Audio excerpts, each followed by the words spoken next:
Hi, this is Marina from Dart Star Astrology, bringing you the Leo 2020 horoscope highlights of the year, and you can get the whole ebook on Dart Star Astrology. So anyway, here's just the highlights, give you an idea of what's in store. So your keywords this year are rich food abroad, expanding timetables, wage slavery, being on the treadmill, diet and detox, work-life balance, helping underworld victims, and danger of burnout. So what's all that about then? Well, really it's because of the build up of planets in your house of work and service this year, and that means you'll be either super busy or getting super fit. But the truth is you need to be in the best of health to get through the grueling work schedule you will have this year. If you run yourself into the ground, you could make yourself quite ill with so much energy in the house of disease. Yes, it's in the 6th house, that's stellium. But I like to use the word dis-ease because it means precisely that, especially in your case. So this is the zone of bread and butter work. It's also the house of diet too. So your daily grain will be the most important both ways. Make sure your timetable is fair and balanced so that you get enough rest while still being efficient. Distribute your workload so that you're rewarded for all the effort you're putting in, and at the same time avoid working like a slave to those who could be exploiting you. So the 6th house was known as the house of slavery in the old days, and it rules tasks that you don't really enjoy but need to do to keep the cogs of your business running smoothly. This can be a year of a large amount of maintenance work, which can feel quite tedious at times. So another reason you need to set aside time out where you can allow the free flow of creativity. Doing that is so important to open doors to other realities and keeping yourself from being boxed in too tightly into a role. Of course, as a Leo, you absolutely hate to be subservient, but to get through this year, you will have to learn to just be a little more humble than usual. If you're lucky enough to work for yourself, this will not be so much of a problem. However, you might find that you have to spend an inordinate amount of time doing very repetitive IT tasks. For example, weeding out messy code from your website, getting it to run faster, or having to learn a new app. So the transits of Saturn, Jupiter, Ceres and Lilith, I look at those, and here's just a snapshot of each of them. Now with Saturn, this is your challenges. The very worst thing you can do with Saturn conjunct Pluto on January the 12th is to run yourself ragged, trying to be everything to everyone.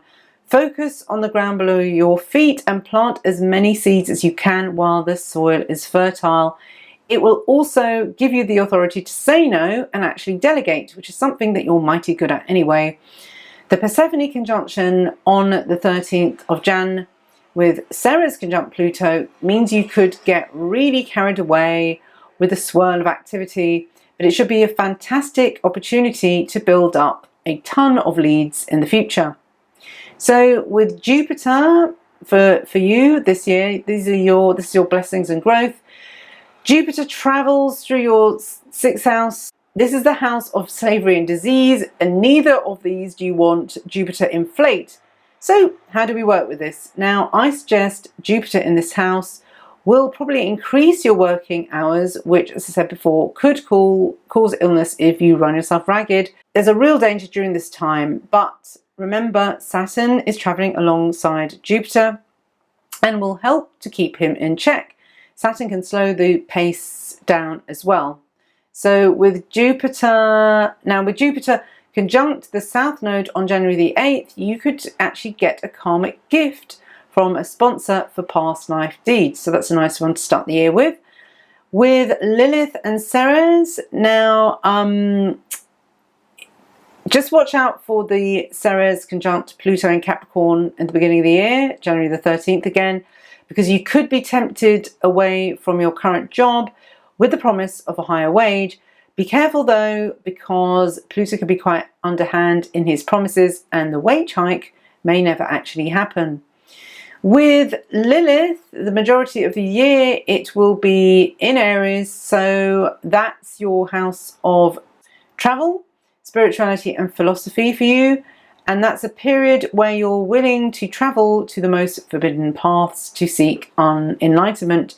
Now, Mars joins Lilith there from June the 28th to October the 20th, where you're more likely to embark on a course of study and expand your wisdom, but you may find that you become quickly disillusioned by the confines of the academic program.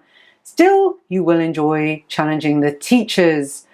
So the retrogrades, Mars and Venus this year are both going to be retrograde. So this is your love and passion and ambition as well. Now, Venus retrograde will take place in your friend zone, which is a pretty benign place for it to be. But sometimes this can mean that a friend becomes a lover, or a lover becomes a friend. Reversals happen at retrogrades, but the major opportunity for its long stay in this house means that you can attract new friends into your social circle. Networking and finding common interest groups will be fertile ground for these new connections, but being the entertaining Leo that you are, you're bound to attract an audience. With Mars retrograde, this will be especially pioneering in areas which are just perfect for foreign travel. While in your 9th house this year, you'll be interested in voyages to places that are more off the beaten track than usual and where you will need to learn some of the language to get around. This is a fantastic learning experience and not one to be wasted slumped on the sofa. If your budget is limited, then you might have to be content with reading about ancient cultures or mind expansion just through learning. So for the decans now, I do look at the decans this year for your ebook. So you can have a quick taster here. Now, Leo Decan 1, that's birthdays from July the 23rd till August the 2nd. You get the Uranus square to your decan, the Saturn opposition and the Jupiter opposition. So hopefully you are enjoying the excitement and new blood flowing into your career house thanks to Uranus. But because this is also the house of your mother, you might have some awakening about this relationship too. Maybe you see her in a new light, either positive or negative, and the new revelations will have a knock-on effect to your life calling also. And this will open doorways that you might have been too timid to poke open before. Leo Decan 2, that's birthdays August the 3rd to the 13th, means that you just get the Uranus square this year, and that's only really for a couple of months. So this area of your life will feel pretty much uneventful this year. So check out transits to your rising sign or moon if this is your sun. What I will say though, that Uranus's short visit should give you an idea of what to expect when Uranus moves into Decan 2 sometime in 2021.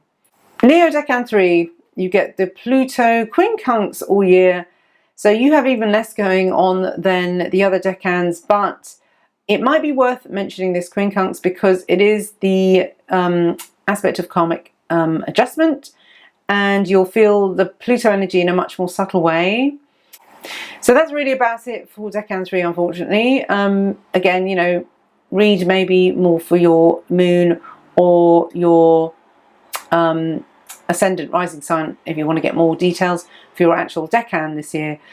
So yes, just come to the website to get the ebook. It's 5,000 words in total and it's $395. Okay then, thanks for listening. All the best. Bye-bye.